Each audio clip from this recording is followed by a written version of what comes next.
أعوذ بالله من الشيطان الرجيم. بسم الله الرحمن الرحيم. كتب عليكم إذا حضر أحدكم الموت إن ترك خيرا الوصية للوالدين والأقربين بالمعروف حقا على المتقين. അസ്സലാമു അലൈക്കും വറഹ്മത്തുള്ളാഹി വബറകാതുഹു. സൂറത്തുൽ ബഖറയിലെ 181 ആയത്ത്. അർത്ഥം: നിങ്ങളിൽ ഒരാൾക്ക് മരണം ആസന്നമായാൽ അയാൾ ധാരാളം ധനം അവശേഷിപ്പിക്കുന്നുവെങ്കിൽ മാതാപിതാക്കൾക്കും അടുത്ത ബന്ധുക്കൾക്കുമായി ന്യായമായതു പ്രവർത്തിക്കാൻ അയാൾ വസിയത്ത് ചെയ്യേണ്ടതാണെന്ന് നിങ്ങൾക്ക് നിർബന്ധ കൽപ്പന നൽകപ്പെട്ടിരിക്കുന്നു. സൂക്ഷ്മത പാലിക്കുന്നവർക്ക് ഒരു ബാധ്യതയാണിത്. സയ്യിദ്ന ഹസ്രത്ത് മുസ്ലിം മഊദ് റളിയല്ലാഹു അൻഹു ഈ ആയത്തിൻ്റെ തഫ്സീറിൽ പറയുന്നു, ഈ ആയത്തിൽ അള്ളാഹു മാതാപിതാക്കൾക്കും അടുത്ത ബന്ധുക്കൾക്കും വേണ്ടി വസിയത്ത് ചെയ്യാൻ മരണമാസന്നമായ വ്യക്തിയോട് കൽപ്പിച്ചിരിക്കുന്നു. എന്നാൽ സൂറത്തുൻ നിസായിൽ അനന്തരാവകാശ നിയമങ്ങൾ വിശദമായി വിവരിച്ചിരിക്കെ ബന്ധുക്കൾക്ക് പ്രത്യേകം വസിയത്തിൻ്റെ ആവശ്യകത എന്താണ് എന്ന ചോദ്യം ഇവിടെ ഉയരുന്നു. അനന്തരാവകാശ നിയമങ്ങൾ വന്നതിന് ശേഷം ബന്ധുക്കളുടെ പേരിൽ വസിയത്ത് ചെയ്യുന്നത് അർത്ഥശൂന്യമല്ലേ എന്ന ചോദ്യമാണ് ഇവിടെ ഉയരുന്നത്. ഈ ചോദ്യത്തിന് മറുപടിയായി ഹുസൂർ പറയുന്നു, ഈ ഭാഗത്തെപ്പറ്റി ചിലർ പറയുന്നത് വസിയത്തിൻ്റെ നിയമങ്ങൾ മറ്റ് ആയത്തുകളിലൂടെ വന്നതിനാൽ ഈ ആയത്ത് റദ്ദാക്കപ്പെട്ടവയാണ്, മൻസൂഖാക്കപ്പെട്ടവയാണ് എന്നാണ്. അതിൽ പ്രവർത്തിക്കേണ്ട ആവശ്യമില്ലെന്നുമാണ്. എന്നാൽ നമ്മുടെ വീക്ഷണത്തിൽ ഖുർആനിലെ ഒരു ആയത്തും മൻസൂഖാക്കപ്പെട്ടവയല്ല, റദ്ദാക്കപ്പെട്ടവയല്ല. ഖുർആനിലെ ആയത്തുകൾ റദ്ദാക്കപ്പെട്ടു എന്ന വിശ്വാസം തന്നെ കേവലം ചിന്താശൂന്യതയുടെ ഫലമായി ഉണ്ടാകുന്നതാണ്. അതായത് മുസ്ലിങ്ങൾക്ക് ഖുർആനിലെ ഏതെങ്കിലുമൊക്കെ ആയത്തിൻ്റെ അർത്ഥം പൂർണ്ണമായി മനസ്സിലാക്കാൻ കഴിയാതെ വന്നപ്പോൾ അവർ അത് മൻസൂഖാണെന്ന് പറഞ്ഞ് തടി തപ്പാൻ ശ്രമിച്ചു. അങ്ങനെ നൂറുകണക്കിന് ആയത്തുകളെയാണ് അവർ റദ്ദാക്കപ്പെട്ടവയായി പ്രഖ്യാപിച്ചത്. എന്നാൽ ഖുർആനിലെ ഓരോ വാക്കും ഓരോ അക്ഷരവും പ്രായോഗികമാക്കാനുള്ളതാണ്.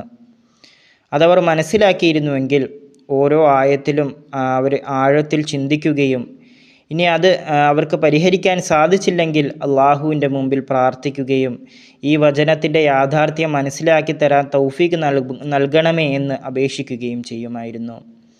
എന്നാൽ ദൗർഭാഗ്യവശാൽ അർത്ഥം മനസ്സിലാക്കാത്ത ആയത്തുകളെ റദ്ദാക്കപ്പെട്ടവയായി കണക്കാക്കുക എന്ന എളുപ്പ വഴിയാണ് അവർ തിരഞ്ഞെടുക്കുന്നത്. ഈ ആയത്തിൻ്റെ കാര്യത്തിലും പല മുസ്ലിങ്ങളും ഇതേ രീതിയാണ് സ്വീകരിച്ചത്. എന്നാൽ നമ്മുടെ വീക്ഷണത്തിൽ ഈ കൽപ്പന അത്യന്തം യുക്തിഭദ്രമാണ്. ഈ ആയത്ത് റദ്ദാക്കപ്പെടേണ്ട ഒരാവശ്യവുമില്ല. ഹുസൂർ പറയുന്നു, വാസ്തവത്തിൽ ഇവിടെ വസിയത്ത് എന്ന പദം ഒരു പൊതുവായ ഊന്നൽ എന്ന അർത്ഥത്തിലാണ് ഉപയോഗിച്ചിരിക്കുന്നത്.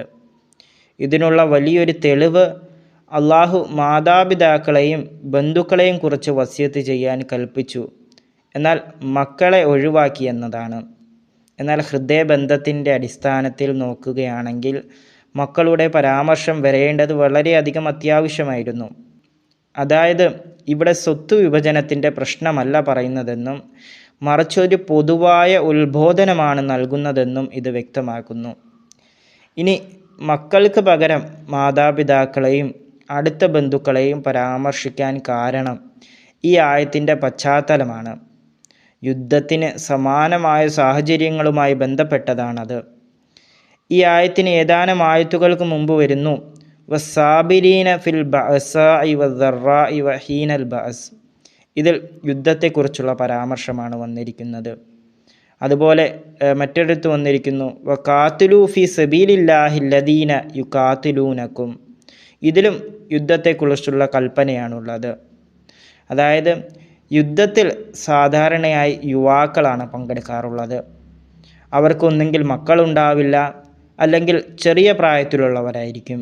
അതുകൊണ്ടാണ് മാതാപിതാക്കൾക്കും ബന്ധുക്കൾക്കും വേണ്ടി വസിയത്ത് ചെയ്യാൻ കൽപ്പിക്കുകയും മക്കളെ ഒഴിവാക്കുകയും ചെയ്തത്. ഒരാൾക്ക് മരണം അടുത്തെന്ന് തോന്നുകയോ അല്ലെങ്കിൽ മരണം സംഭവിക്കുവാൻ സാധ്യതയുള്ള അപകടകരമായ ഇടങ്ങളിലേക്ക് പോകുകയോ ചെയ്യുമ്പോൾ അയാളുടെ പക്കൽ ധാരാളം ധനമുണ്ടെങ്കിൽ അയാൾ അള്ളാഹുവിൻ്റെ നിയമമനുസരിച്ചുകൊണ്ട് അത് വസിയത്ത് ചെയ്യേണ്ടതാണ്. ഇത് മറ്റാരോടെങ്കിലും പറയുന്നതിന് പകരം സ്വന്തം ബന്ധുക്കളോട് തന്നെ പറയണം. അങ്ങനെയാകുമ്പോൾ ഭാവിയിൽ തർക്കങ്ങളുണ്ടാവില്ല. ഇനി സ്വത്തിൻ്റെ ഏതെങ്കിലും ഭാഗം സദക്ക ചെയ്യാനുണ്ടെങ്കിൽ അതും വ്യക്തമാക്കേണ്ടതാണ്.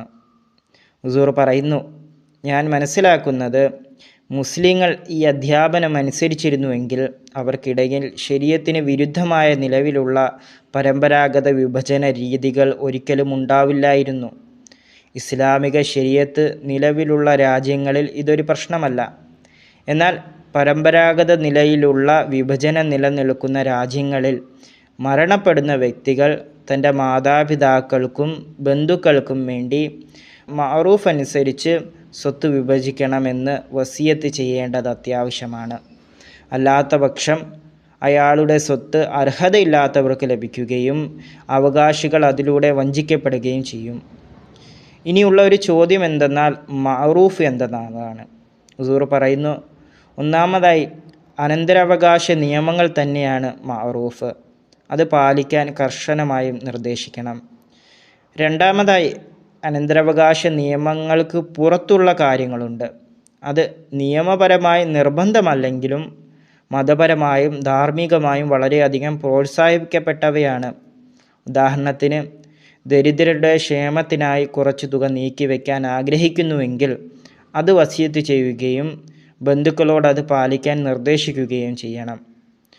അത്തരം കാര്യങ്ങൾക്കായി സ്വത്തിൻ്റെ 1/3 വരെ വസിയത്ത് ചെയ്യുവാനുള്ള അനുവാദം ശരീഅത്ത് തന്നിട്ടുമുണ്ട്. ഈ ആയത്തിൻ്റെ തഫ്സീർ തുടരുന്നതാണ്. വാഹിർ ദവാന അൽഹംദുലില്ലാഹി റബ്ബിൽ ആലമീൻ.